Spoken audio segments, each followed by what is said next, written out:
여러분들은 아멘 하시면 되고 온라인으로 예배드리는 분들은 댓글로 아멘 쓰시면 됩니다. 다시 합시다. 할렐루야. 믿음으로 따라하세요. 하나님, 오늘 밤에도 큰 은혜 주옵소서.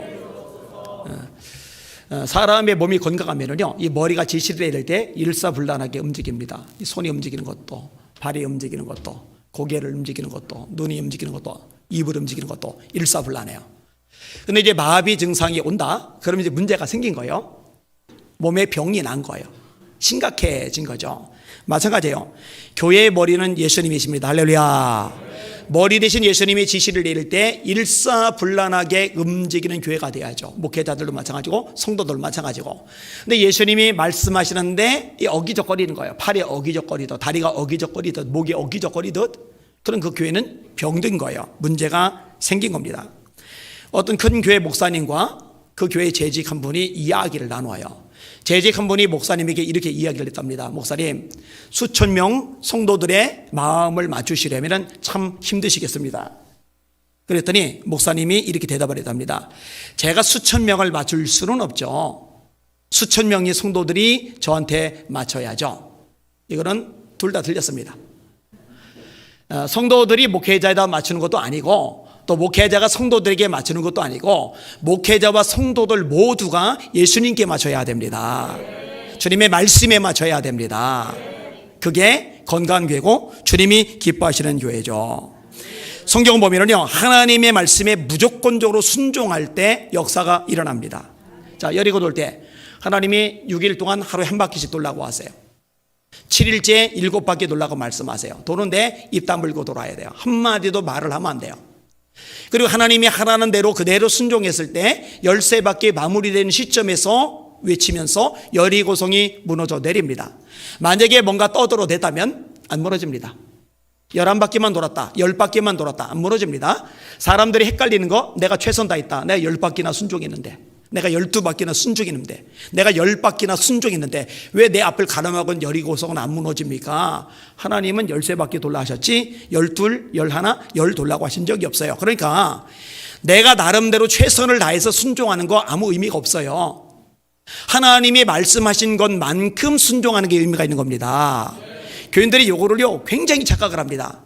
나름대로 최선을 다했는데 하나님이 안 도와주신다는 거예요. 그거 말짱 꽝입니다. 나름대로 최선 다하는 거 의미 없어요. 하나님이 말씀하신 것만큼 순종하는 게 의미가 있는 겁니다.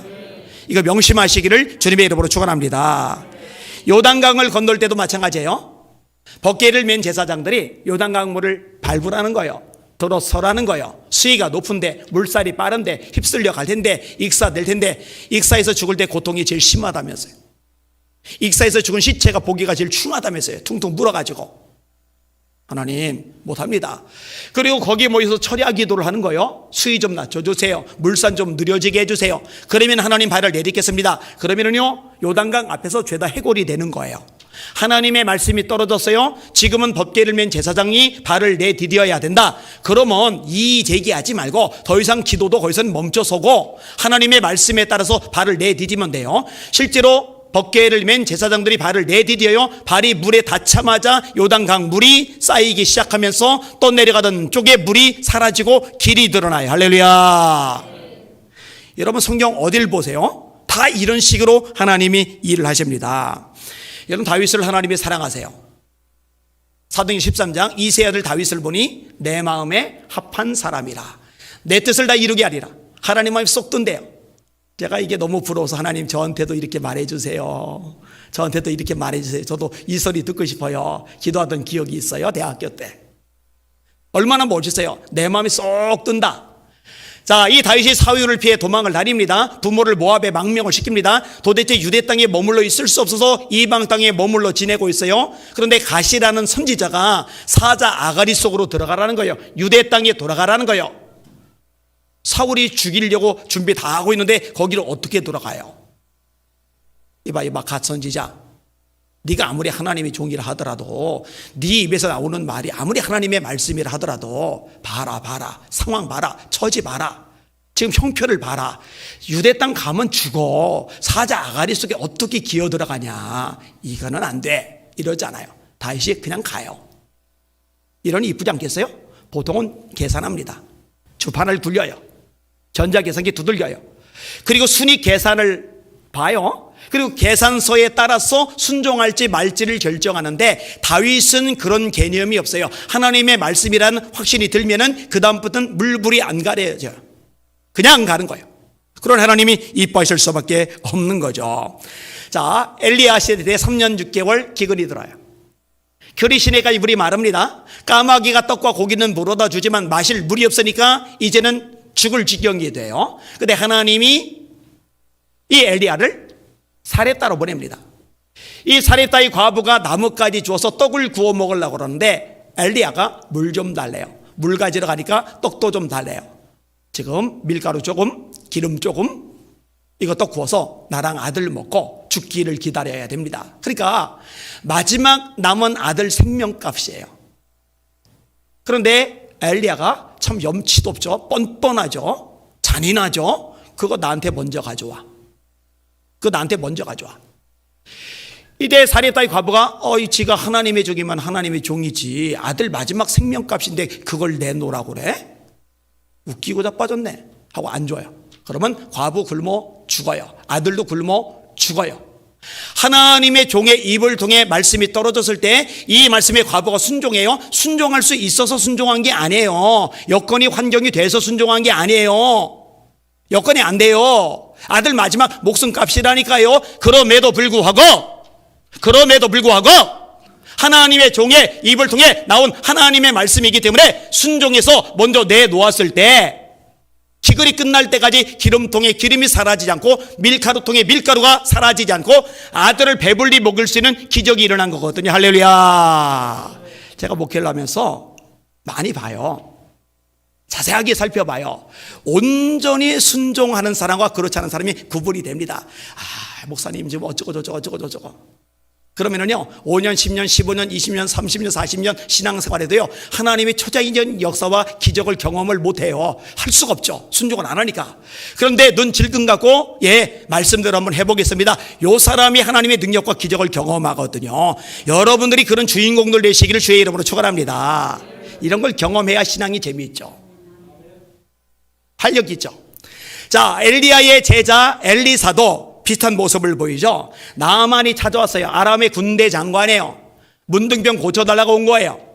근데 엘리사가 나가보지도 않고 자기 사원 게하시만 내보내더니 요단강에 7번 목욕하래요. 열받았어요. 감히 나를 이따위 취급을 해?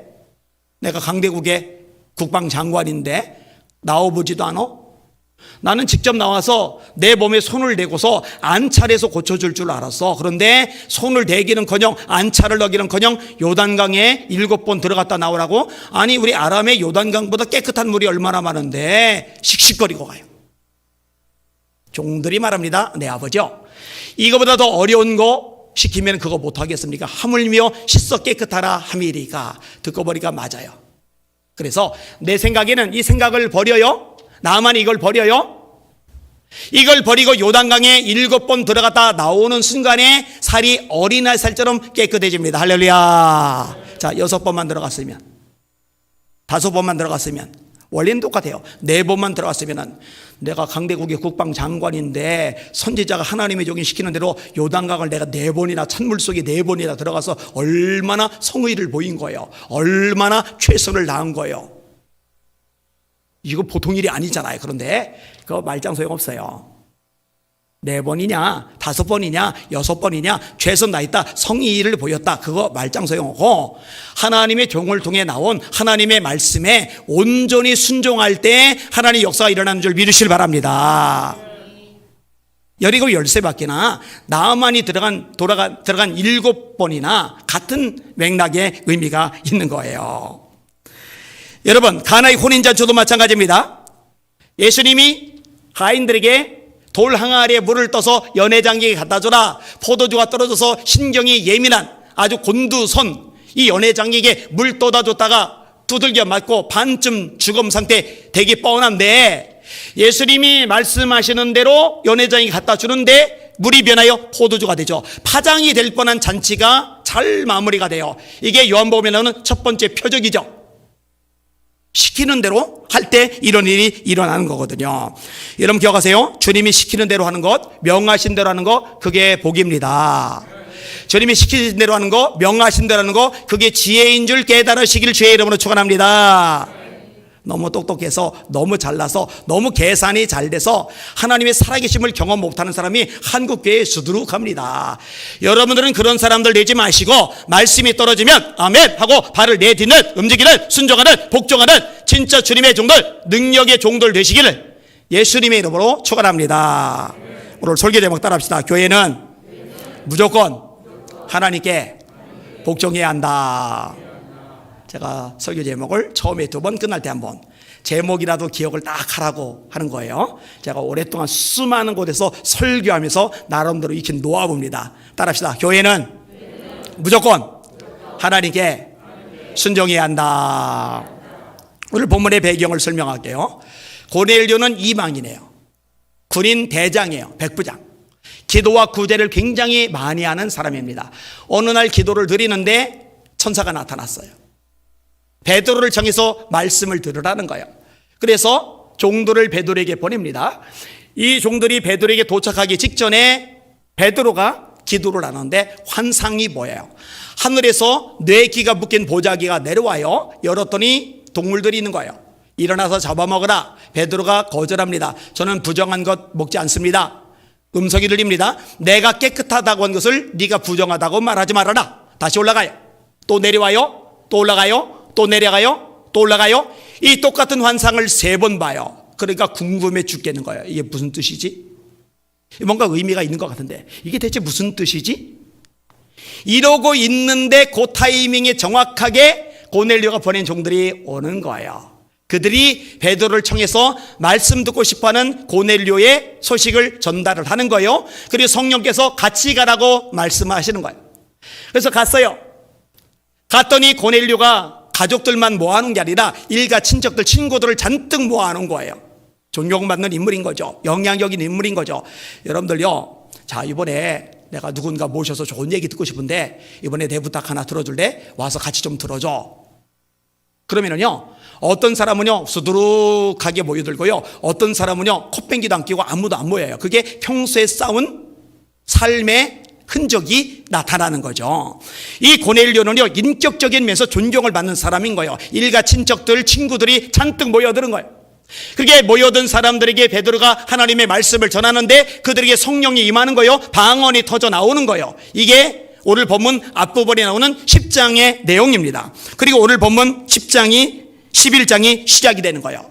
자, 베드로가 고넬료의 집에 갔다. 그리고 말씀을 드렸다. 그리고 고넬료 포함한 일가 친척들하고 식사를 같이 했다. 이 문제를 가지고 비방을 하고 트집을 잡는 거예요. 누가? 할례자들이.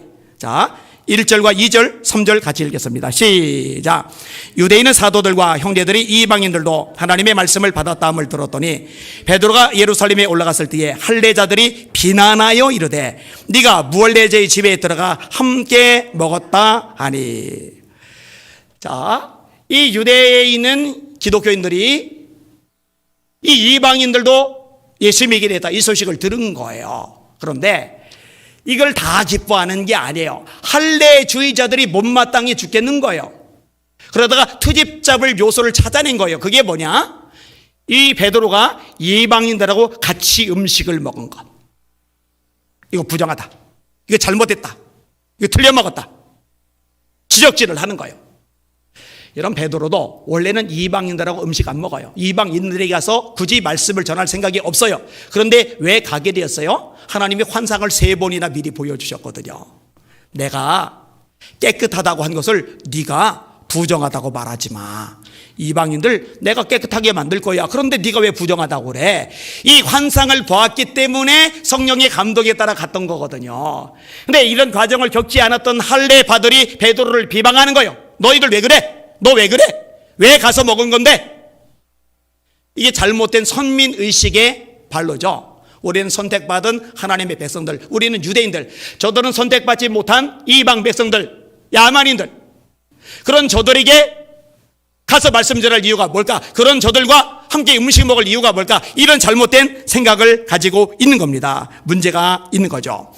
이런 구약에도 보면요, 하나님이 이 잘못된 선민의식을 깨트리는 방식으로 요나를 훈련하세요. 하나님이 요나 보고 북이스라엘에 가서 말씀 전해라, 남유다 가서 말씀 전해라 이러시지 않고요, 엉뚱하게 쓰리 아수르의 수도인 니누에에 가서 말씀을 전하래요. 아니 우리나라들 괴롭히는 아수르인데 망해버려야지, 이방인들인데 그냥 멸망받아야지, 그까지 존재들이 무슨 하나님의 말씀이 필요하다고. 하나님의 말씀은 우리 같은 선택받은 선민들에게나 필요한 거지 가기 싫은 거예요. 그래서 욥바라는 항구에서 배를 타고 니느웨로 가지 않고 다시스로 주행랑을 치는 거죠. 배 빈착에 숨어서. 그러다 풍랑 만나고 바다에 던져지고 물고기에 삼켜지고 거기서 통에 자복하며 회개를 해요. 이 물고기가 니느웨 땅에 토해내요. 그제서야 할 수 없이 툴툴거리며 하나님의 말씀을 전하는데 예기치 않았던 결과가 나오는 거예요. 왕부터 신하들, 백성들, 심지어 짐승들까지 왕이 금식을 시키면서 회개하게 하는 거예요. 하나님이 40일이 지나면 니느웨가 무너지리라, 40일이 지나면 니느웨가 무너지리라. 요나가 속으로 그래, 내가 하기 싫어서 여기까지 마지못해 오긴 했지만 그래 40일 만에 확 무너져버리면 그것도 뭐 나쁘진 않겠지, 이런 생각으로. 그런데요, 하나님 마음을 싹 바꿔버리신 거예요. 진노를 내리지 않고 긍휼을 베푸시는 거예요. 회개했다고. 여러분 잘 들으세요. 죄 때문에 심판받고 멸망받고 망하는 게 아니고 죄를 회개하지 않기 때문에 심판받고 멸망받고 망하는 겁니다. 할렐루야. 이거 헷갈리면 안 돼요. 요한일서 1장 9절에도 이런 말씀이 있어요. 만일 우리가 우리 죄를 자백하면 저는 미쁘시고 의로우사 우리 죄를 사하시고 모든 불의에서 우리를 깨끗하게 하실 것이요. 이 하나님의 약속의 말씀이거든요. 자, 이 백성들이 회개를 해요. 하나님의 심판을 걷어버려요. 그러니까 요나가 뿔이 머리끝까지 난 거예요.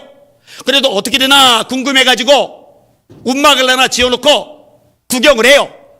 그런데 하나님이 박넝쿨을 준비하셨대요.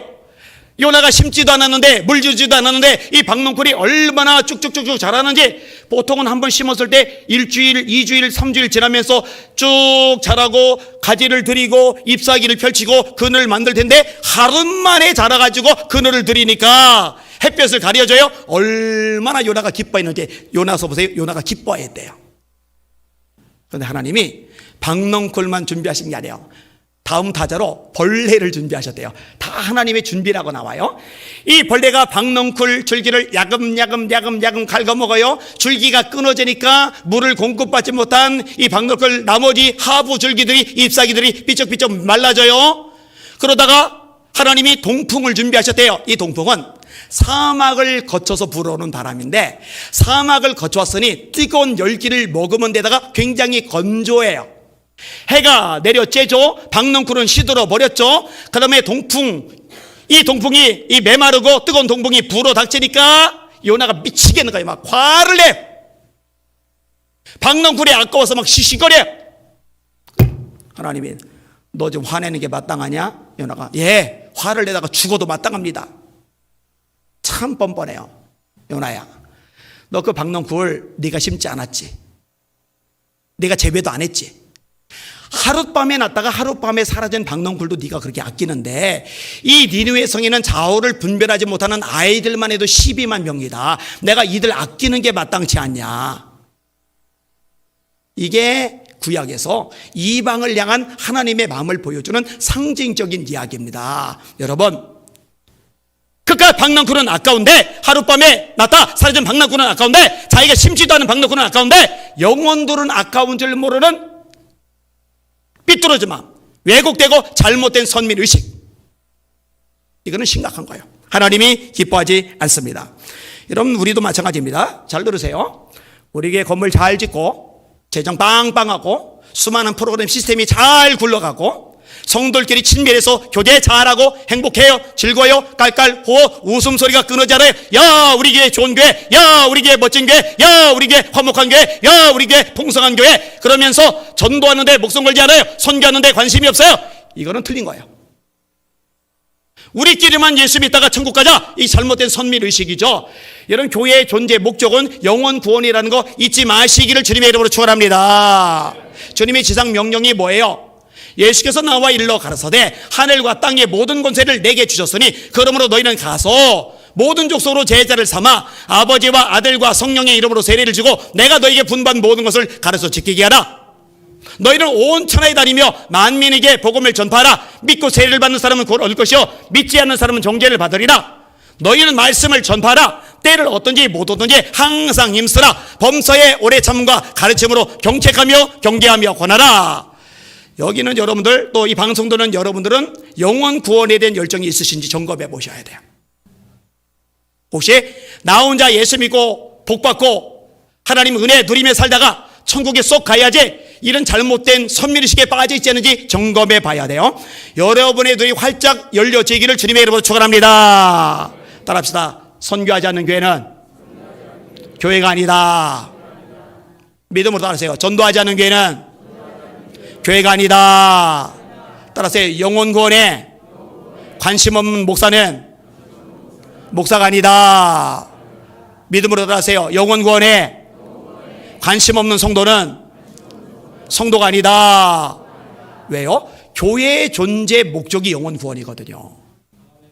근데 영혼 구원을 안 한다. 존재 목적의 의미가 없는 거죠. 교회가 뭐예요? 저와 여러분들을 통치기 위해서 교회라고 그러죠. 성도들을 교회라고 그래요.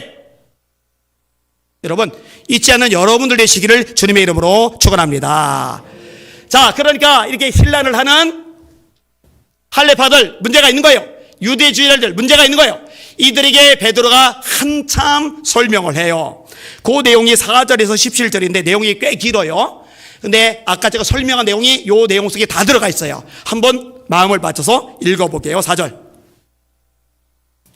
시작. 베드로가 그들에게 이 일을 차례로 설명하여 이르되 내가 요파시에서 기도할 때에 황홀한 중에 환상을 보니 큰 보자기 같은 그릇이 내 귀에 매여 하늘로부터 내리어 내 앞에까지 드리워지거늘 이것을 주목하여 보니 땅에 4발 가진 것과 들짐승과 기는 것과 공중에 나는 것들이 보이더라.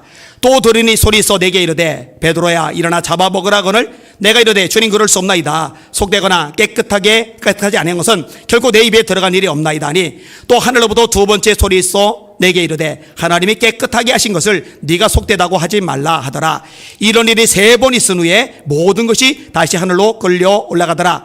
마침 3사람이 내가 유숙한 집 앞에 서 있으니 가이사랴에서 내게로 보낸 사람이라. 성령이 되게 명하사 아무 의심 말고 함께 가라 하시매 이 6 형제도 나와 함께 가서 그 사람의 집에 들어가니 그가 우리에게 말하기를 천사가 내 집에 서서 말하되 내가 사람을 요파에 보내어 베드로라는 시몬을 청하라. 그가 너와 네 온 집이 구원 얻을 말씀을 내게 이르리라 함을 보았다거늘 내가 말을 시작할 때에 성령이 그들에게 임하시기를 처음 우리에게 하신 것과 같이 하는지라.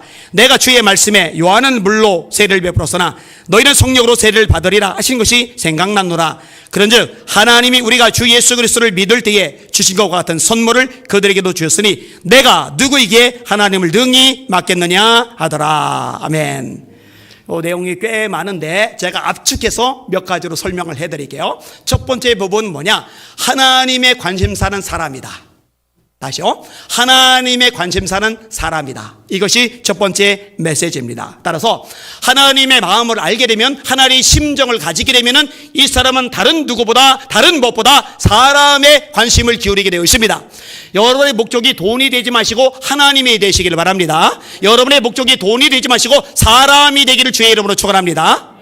성경은 돈은 사랑하지 말래요. 부하려는 자들은 시험과 올무와 여러 가지 어리석고 해로운 정욕에 떨어지나니 그 사람으로 파멸과 멸망에 빠지게 하는 것이나 돈을 사랑함이 일만하게 뿌리가 되나니 이것을 탐내는 자들은 미혹을 받아 믿음에서 떠나 많은 근심으로서 자기를 찔렀도다. 그 앞부분에 그러나 자족하는 마음이 있으면 경건에 큰 유익이 있느니라. 우리가 세상에 올 때 아무것도 가지고 온 것이 없음에 또한 아무것도 가지 못하리니 먹을 것과 입을 것이 있은즉 족한 줄로 알 것이리라. 모든 죄 일만 악. 이 모든 죄의 근원이 뭐냐? 모든 죄의 뿌리가 뭐냐? 돈을 사랑하는 것.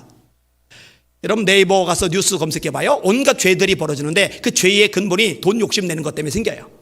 그죠? 돈은 사랑의 대상이 되면 절대로 안 돼요.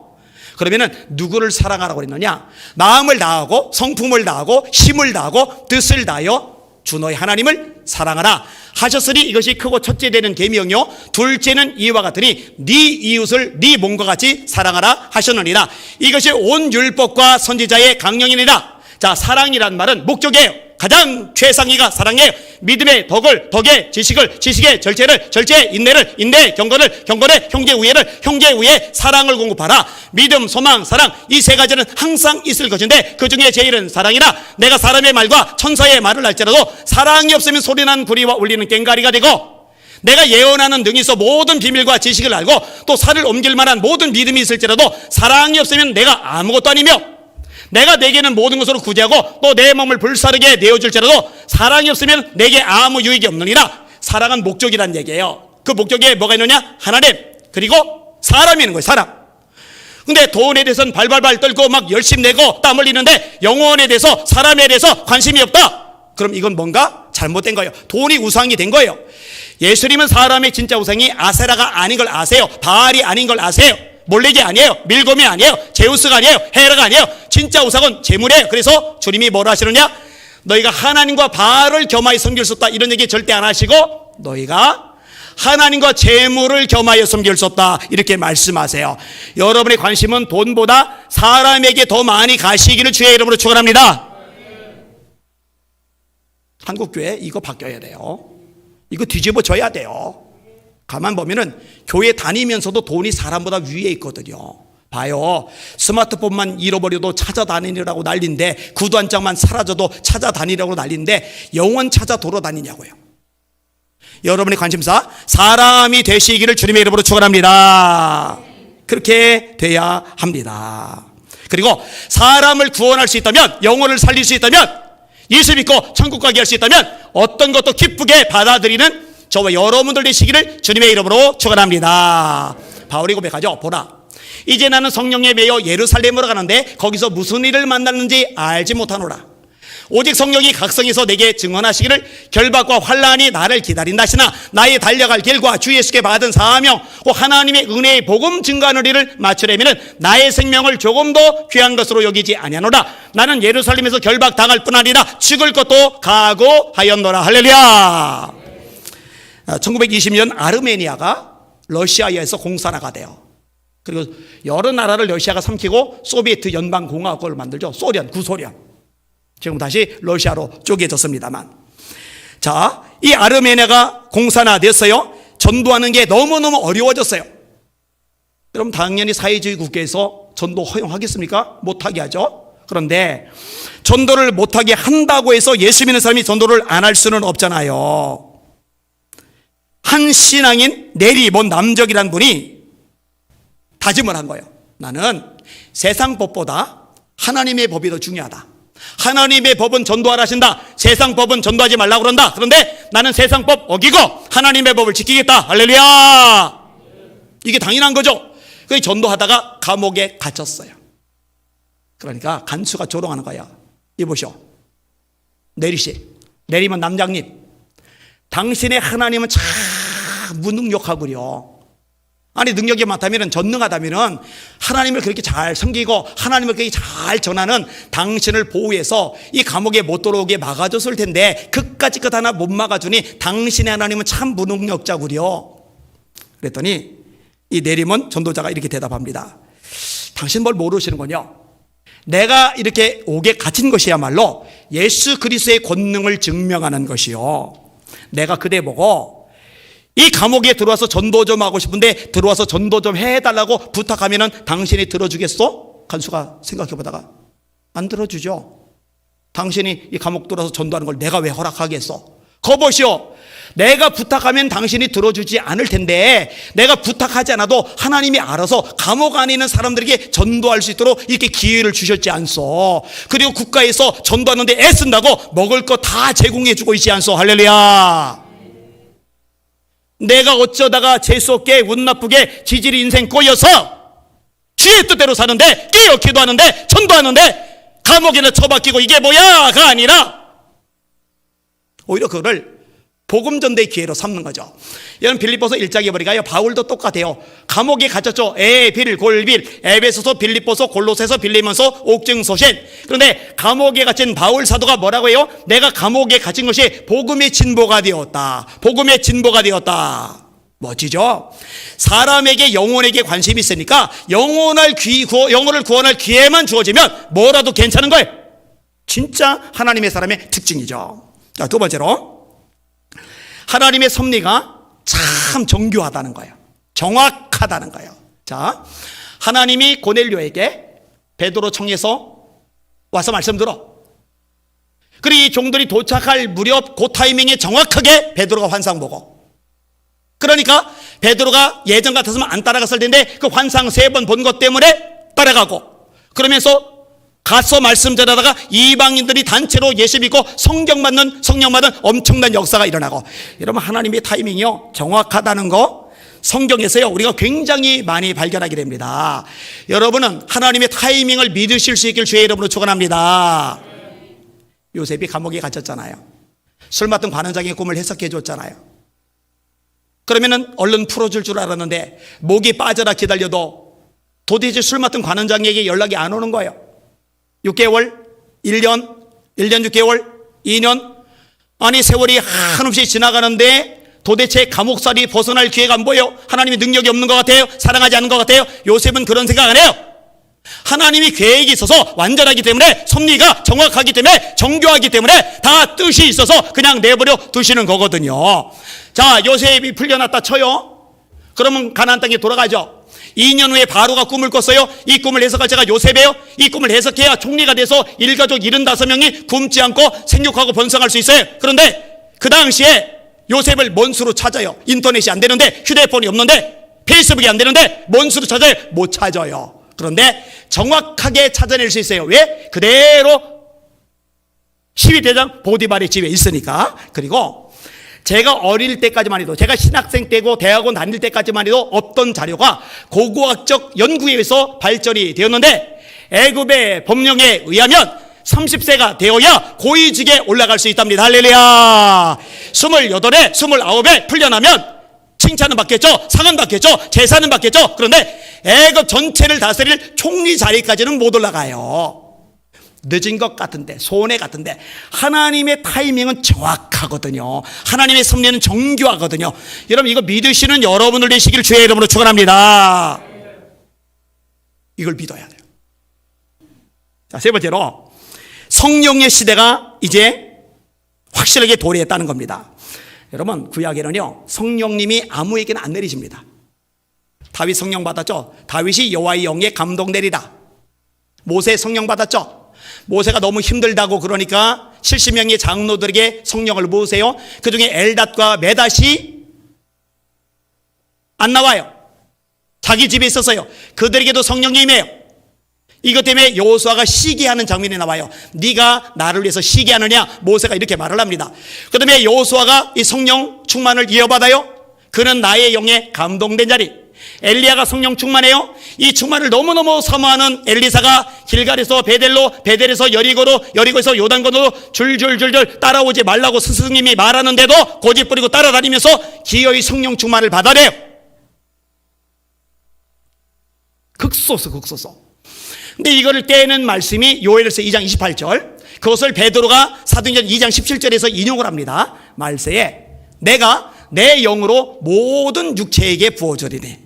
일부가 아니에요. 몇 사람이 아니에요. 내가 내 영으로 모든 육체에게 부어주리니 너희 자녀들은 예언할 것이요 너희 젊은이는 환상을 보고 너희 늙은이는 꿈을 꾸리라. 할렐루야.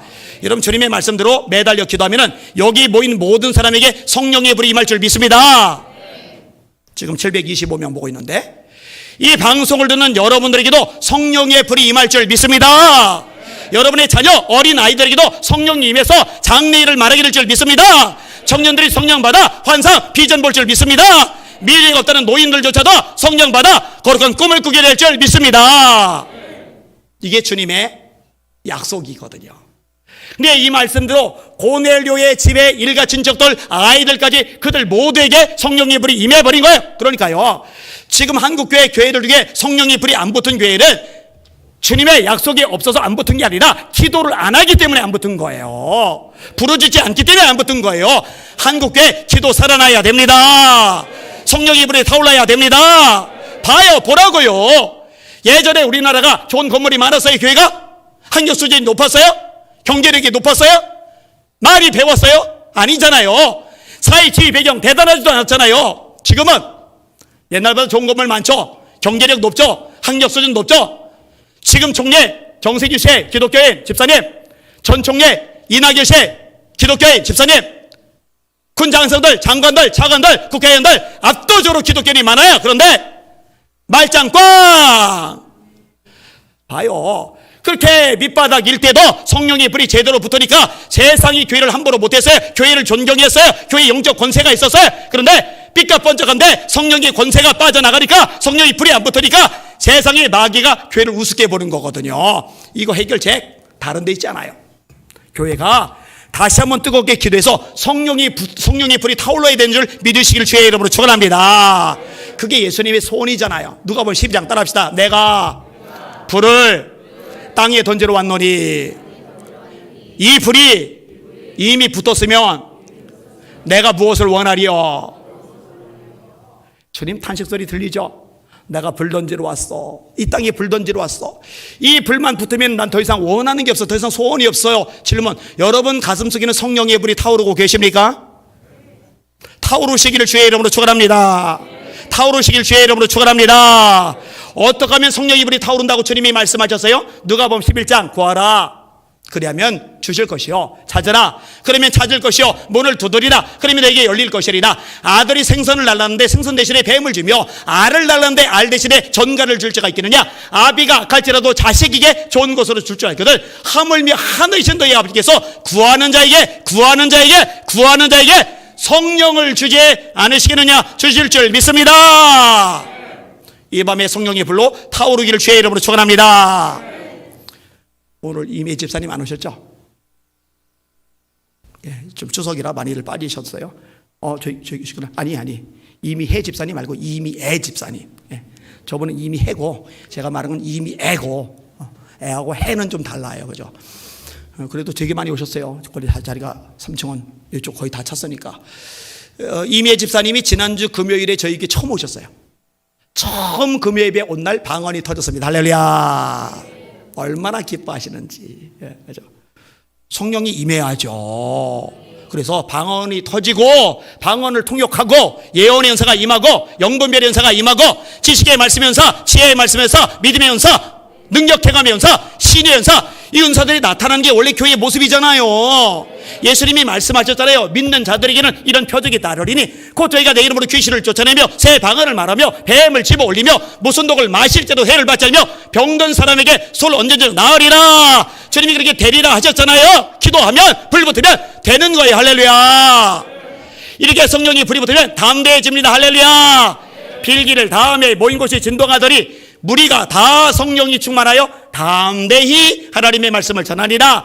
성령의 불이 임하면 성품이 다듬어집니다. 할렐루야. 그래서 성령의 9가지 열매가 맺혀지는 거예요. 갈라디아서 5장 22절 오직 성령의 열매는 사랑과 희락과 화평과 오래 참음과 자비와 양선과 충성과 온유와 절제니 이 같은 것을 금지할 법이 없느니라. 이게 성령의 역사는 교회 성도들의 특징이거든요. 성령이 임할 때 죄를 이기고 마귀를 때려잡고 하나님의 영광을 선포하고 주의 나라를 확장하게 되는 줄 믿으시기를 주의 이름으로 축원합니다. 자, 마지막 네 번째 부분, 하나님을 막을 자는 아무도 없다는 거예요. 이렇게 말합니다. 그런즉 하나님이 우리가 주 예수 그리스도를 믿을 때에 주신 것과 같은 선물을 저희에게도 주셨으니 내가 누구건대 하나님을 능히 막겠느냐 하더라. 하나님이 주시는데, 구원하시는데 내가 어떻게 막냐?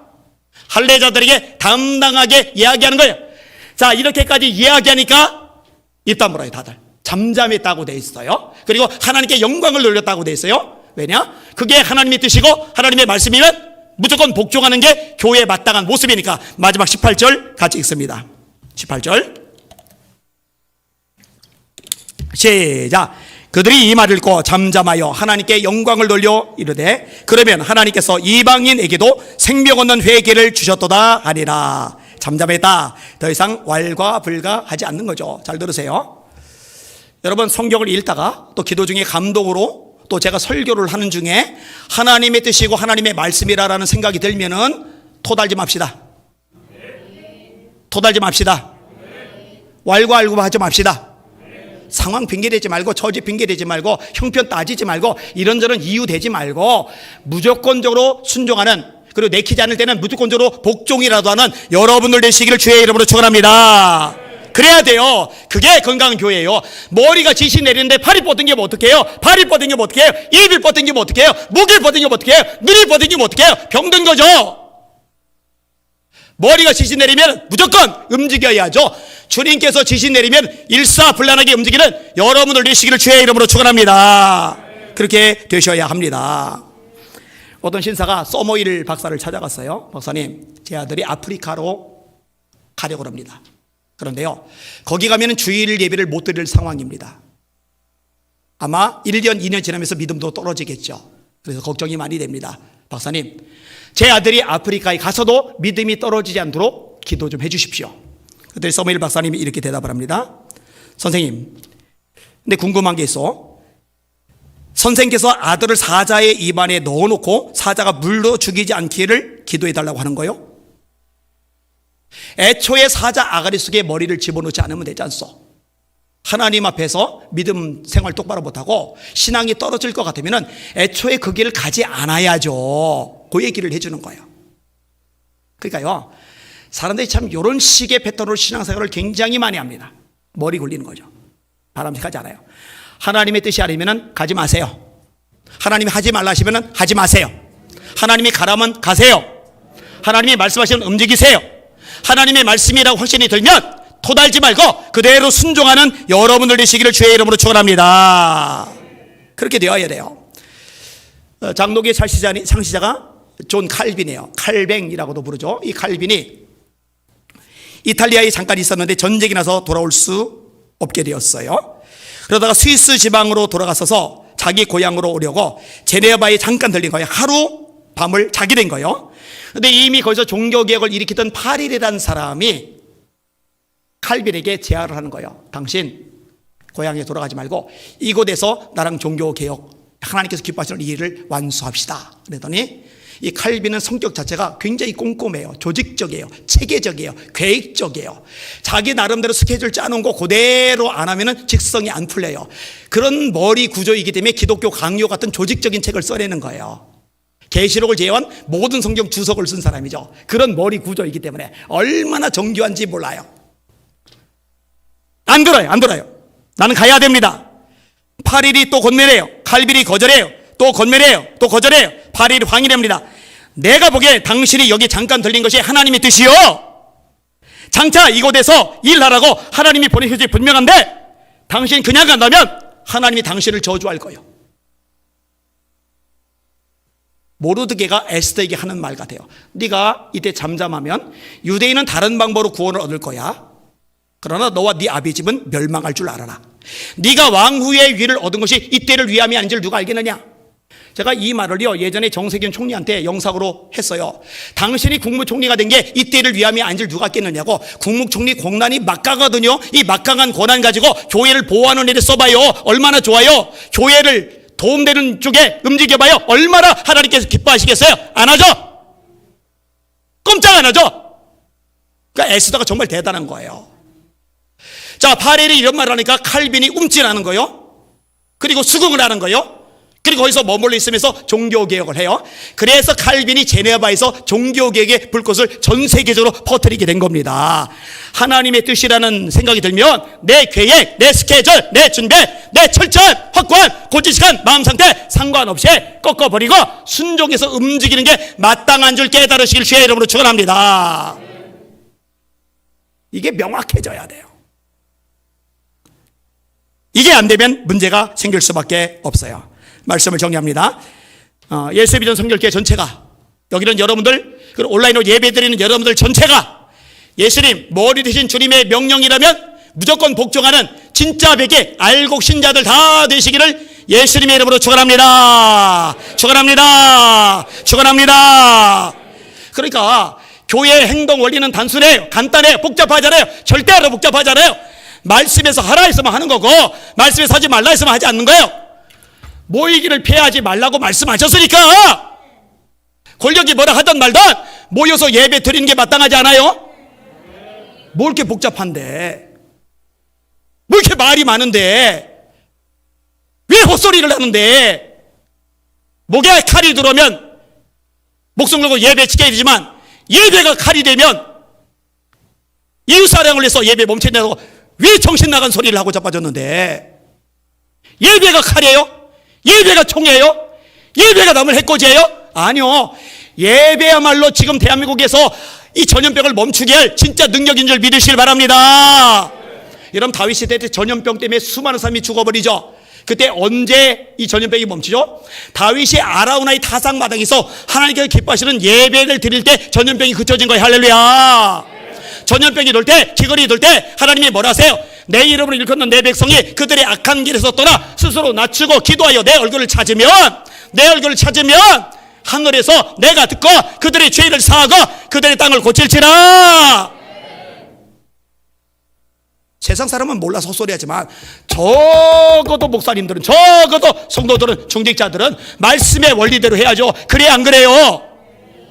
그래 안 그래요? 왜 납작 못해서 예배를 다 배워버려요? 어떡하려고? 전도와 선교는 무엇보다 우선이라고 아까도 말씀드렸어요. 지상명령이에요. 하나님께서 한국에 교회를 세운 것은 부동산 재벌대라고 세운 게 아니라 땅끝까지 선교하라고, 영혼 살리라고, 구원하라고 세운 줄 믿으시길 바랍니다.